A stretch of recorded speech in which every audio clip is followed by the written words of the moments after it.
Why do I keep looking at gear reviews? It's because I want to create the best image for the least amount of money possible. And oftentimes this leads to hours of YouTube research, looking at other people's videos, and it leads to a sin known as coveting. I shouldn't even desire or covet any more gear because God has blessed me beyond what I can imagine or think using the gear that I own already. So I really shouldn't covet gear. We shouldn't covet gear because aside from your camera, you really don't need anything more besides God and your trust in Him to create anything special. It's because of the gift of the Holy Ghost that I'm able to create special things, but I still find myself coveting different gear, and I realize it's not because I'm really so much coveting gear, it's because I desire to make a certain look, also known as a cinematic look. Is what we like to call it. I guess they call it the cinematic look. And so it just leads me to just researching, trying to figure out how to do that. And I'm going to make a video about how to achieve the cinematic look with little to no gear aside from your camera. But in today's video, I want to talk about a new purchase I just made that helps me get a cinematic look for a great price. Roll me right through the valley and stand on the mountaintop. No more reason to doubt, 'cause your love is a fountain drop. Now I won't be scared if I'm gonna make it out tonight. These are the Samyang and also the Rokinon Cine VAF T1.9 Cine lenses paired with the 1.7 times squeeze anamorphic manual focus adapter. Now, I can't tell if these are called the Samyang or Rokinon because some of the boxes say Rokinon, some boxes say Samyang, but it's by the same company. But y'all, these are probably the most fun I've had with lenses in a long time. So if you've been watching this channel, I don't know if I've said this before, but my favorite gear that I've used was the Vazen 1.8 times full frame anamorphic lens, the 50mm, paired with the Sony FX6. Now, the Vazen anamorphic lens is my favorite lens I've used by far, but the catch is that lens is $6,000, and you really can't even balance it on the gimbal that I own, which is the Ronin RS2 Pro.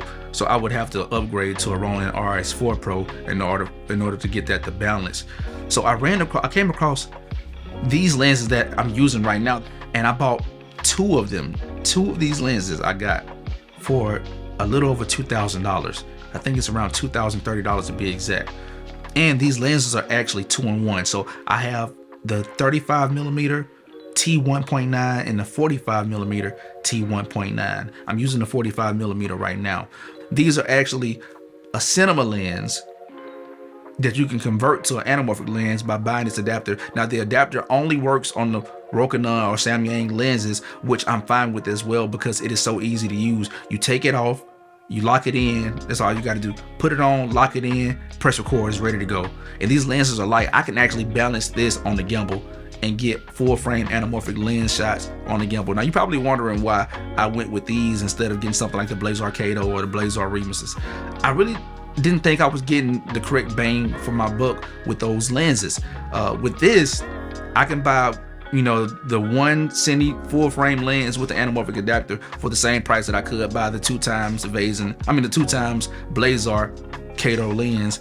And then if I have a client that don't want the anamorphic look, all I have to do is take the anamorphic adapter off, and these converts into Cine lenses. Now, they also have a manual focus adapter that goes to these lenses that I didn't buy because I feel like if I was going to do manual focus, I would just use the anamorphic adapter instead. But eventually I'm going to buy the manual focus adapter as well because y'all, I really like these lenses, and I plan on buying more from the set. I've been using the 35mm, which is my favorite. I've been using that one non-stop because I've been looking for this kind of look, which is the barrel distortion and the soft image. And y'all probably wondering, why did I buy 2 lenses that's so close together in length?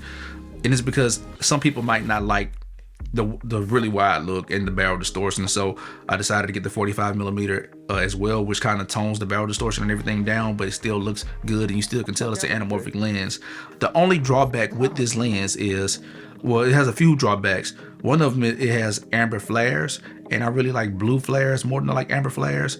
Amber flares is okay during the daytime, but at nighttime, if you're not using like orange lights, then I don't really like the amber flares. I like the blue flares more. Another con is it doesn't have like a constant squeeze. So if you focus at close focus distance, it's not 1.7, it's 1.5.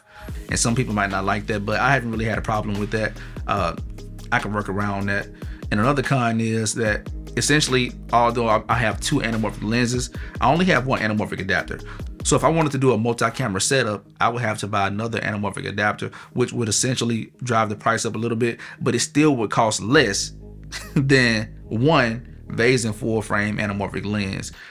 Now the Rokinon Cine VAF autofocus lenses, they come with the 20mm, the 24mm, the 35, the 45, the 75, and the 100. I want to get the 20. I also want to get the 75. I'm probably going to skip out on the 100. I'm not sure yet, but I'm going to get more of these lenses, and I'm going to get the manual focus adapter because essentially this will be my whole Cine kit, and I feel like I'm getting the best bang for my buck. I know this is a really quick review. I just wanted to talk about it because I'm excited about these. I didn't think I was gonna buy an adapter setup, y'all, but this is perfect. I mean, I really like the way this look. And even if you take the anamorphic adapter off, which I have a couple of times, you can see how it looks here. All right, and this is what the 45mm looks like without the anamorphic adapter. What do you think? This is the 35mm without the anamorphic adapter. And for some reason, you can see my mic. All right, this is the 35mm with the anamorphic adapter. Y'all, I can't really tell if I've been in focus this whole time because I'm trying to focus on myself, which makes it a little bit hard. I'm just gonna make it go 1.8 or 1.9, T1.9, so y'all can see how bright it looks. All right, let's see. All right, that is T1.9. I'm gonna color grade it to get it to look a little better, but yeah. Hopefully I'm in focus, y'all. If not, I'm sorry. Let me see. Yeah, I can't tell.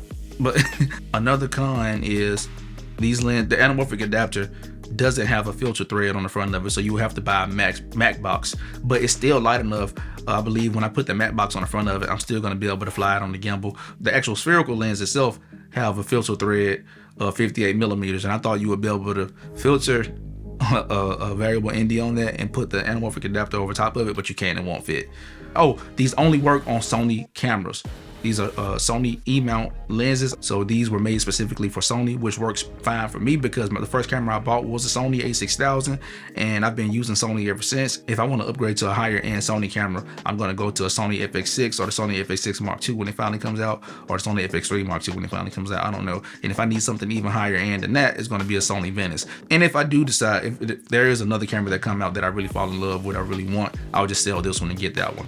Oh yeah, and the verse of the day, I said it at the beginning, but it is Exodus chapter 20 verse 17. It says, "Thou shalt not covet thy neighbor's house, thou shalt not covet thy neighbor's wife, nor his manservant, nor his maidservant, nor his ox, nor his donkey, nor anything that is thy neighbor's." That's Exodus chapter 20 verse 17, King James Version. You coming in? He always wants to be in the video, y'all. Oh, sorry, I didn't mean to scratch you. You like it? What about the video that Dad made with it? What was your most fun thing about the snow day? The hit mommy with snowballs and you. And But I hit you more though. I won. No, I hit you right in the face, like. Pfft, You hit me in the mouth and everything. Yeah, you did. and it went through. You hit me in my nose. Yeah. All right. Can you tell everybody bye bye? Bye bye. Say have a blessed day, everyone. Have a blessed day. All right. Love you.